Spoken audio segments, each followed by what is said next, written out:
5 de maio de 2021. Muito obrigado a você que está acompanhando o Tarô Brasil, esse projeto com o qual nós comentamos o noticiário brasileiro, utilizando como ferramenta o Tarô de Marcélia. Bem, hoje é um dia em que o país vive um luto muito genuíno, porque ontem, entre as mais de 3.000 vidas perdidas para a Covid-19, estava de Paulo Gustavo, esse grande fenômeno do teatro, do cinema e da TV, certamente um artista que deixa seu nome na história do humor nacional. Hoje a nossa reflexão vai ser desenvolvida a partir de um artigo do Chico Felitti para o jornal Folha de São Paulo, com o título Paulo Gustavo queria ter graça para ser o melhor amigo de todo um país. Ator fez causa LGBTQ dar um salto de anos, comendo pelas beiradas e preferindo o riso ao rilhar de dentes. Na nossa tiragem, nós vamos estabelecer que a primeira carta vai ser relativa à situação. A segunda carta vai ser o elemento central da nossa reflexão.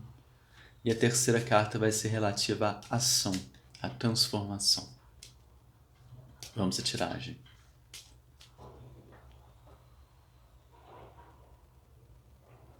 Vou baralhar mais um pouco.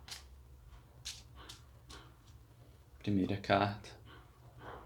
Segunda carta. Terceira carta. Então hoje, relativa à situação, o Tarô de Marcélia nos deu o arcano 12, Le Pendu, ou pendurado. Como elemento central nós temos o arcano 15, o diabo. E como ação nós temos o arcano 13, a morte. Vamos à nossa reflexão. Eu já vou começar pedindo desculpas, porque eu fiquei tão impactado pela tiragem de hoje que eu cometi um erro crasso na interpretação do tarô.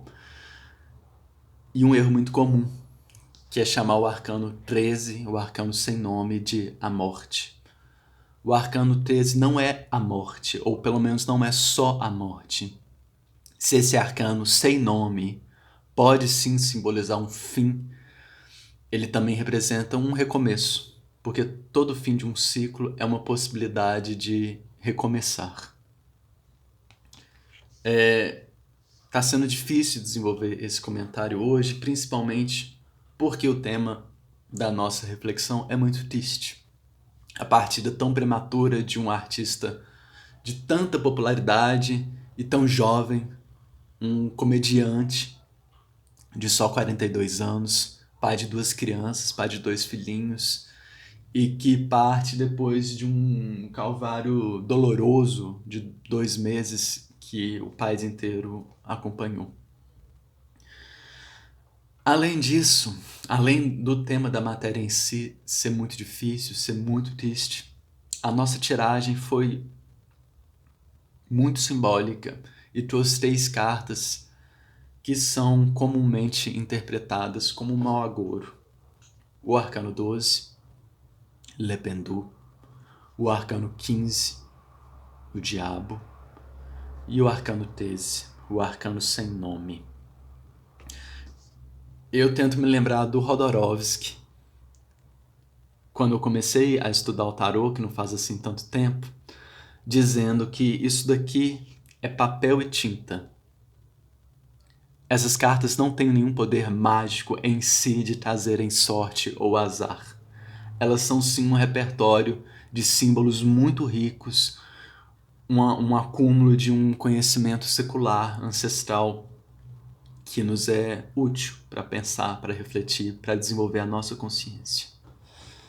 A matéria do Chico Felitti chama a atenção para uma coisa que a minha amiga Karine Porto já tinha me alertado anos atrás. O Paulo Gustavo não tinha uma militância combativa, ele evitava polêmicas. E o marco dessa característica do Paulo foi a opção dele de não beijar o marido na cerimônia de casamento dos dois, em 2015. Eu lembro que naquela ocasião, boa parte da militância, e eu me incluo nessa, ficou furiosa com Paulo, qual que era o sentido daquela concessão. Mas eu lembro também da minha amiga Karine me perguntando que outro homossexual com a popularidade do Paulo tinha realizado uma cerimônia de casamento como a dele, tão pública, festejada, divulgada. O Chico escreve na Folha que o Paulo Gustavo foi um dos LGBTQs de maior sucesso na história do entretenimento nacional e eu concordo totalmente. Aspas para a matéria da Folha de São Paulo. O ativismo LGBTQ sempre teve uma relação dúbia com o cômico. Ao mesmo tempo que celebrava seu sucesso, achava que Paulo Gustavo poderia ou deveria fazer mais pela causa. Ainda citando uma matéria. Há algo que o movimento falhava em reconhecer. Ele, Paulo Gustavo, nunca viveu no armário. Assumiu seu namorado para o país inteiro e se casou diante de dezenas de milhões de curiosos. Criou filhos com outro homem, dentro do cotidiano de muitos brasileiros. Eu acho que ele era realmente uma figura que normalizava a sexualidade e normalizava para milhares de pessoas, milhares de fãs. Eu não acho que a notícia de hoje possa ser de alguma forma suavizada. Afinal, nós temos 412 mil brasileiras e brasileiros mortos por uma tragédia que talvez não pudesse ser evitada, mas que poderia sim não chegar a essas proporções tão graves. Nós assistimos às dezenas de mortes diárias se transformarem em centenas e em milhares. E o riso do Brasil, a nossa vocação genuína para a alegria, foi sendo substituída pela zombaria, pelo escárnio dos poderosos, racistas, homofóbicos, misóginos, esses que não compraram a vacina quando deveriam, que atuaram contra medidas que poderiam ter salvado milhares de vidas e promoveram outras comprovadamente ineficazes. Ontem mesmo a gente assistiu um exemplo de covardia de um general fugindo de uma comissão de inquérito, fugindo das responsabilidades que tem. Mas o principal responsável, quem está no topo desse pedestal, com uma tocha na mão, promovendo um incêndio e nada mais, com um sorriso na cara, zombando da vida, os senadores daquela CPI, eu, você, nós todos, sabemos quem é.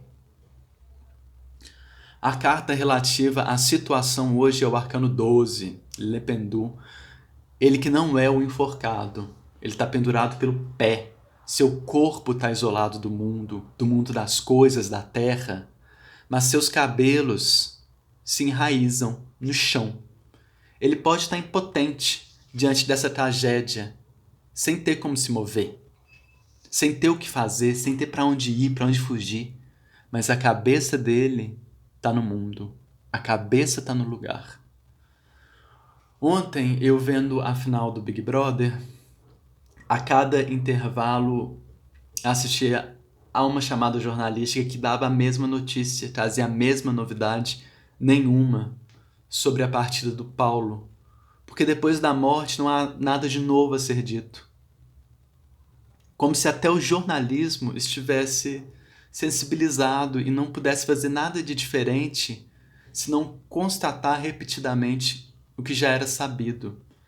Eu acho que estar com a cabeça no lugar hoje é estar em luto. Eu acho que a gente precisa disso. Eu acho que a gente não pode se render à apatia, nem normalizar milhares de vidas perdidas por dia. Normalizar o escárnio dos que zombam dessa tragédia. Eu acho que quem nos fez rir também está sendo capaz de resgatar outros sentimentos dolorosos, mas igualmente importantes para nós, para a nação. Devolver humanidade. Eu sinto muito por todos que estão sofrendo, não só pelo Paulo, mas também para cada um que perdeu um amigo, um parente, um colega para essa tragédia. Que o Arcano 13, depois e além desse luto necessário, também nos traga alguma dose de revolta.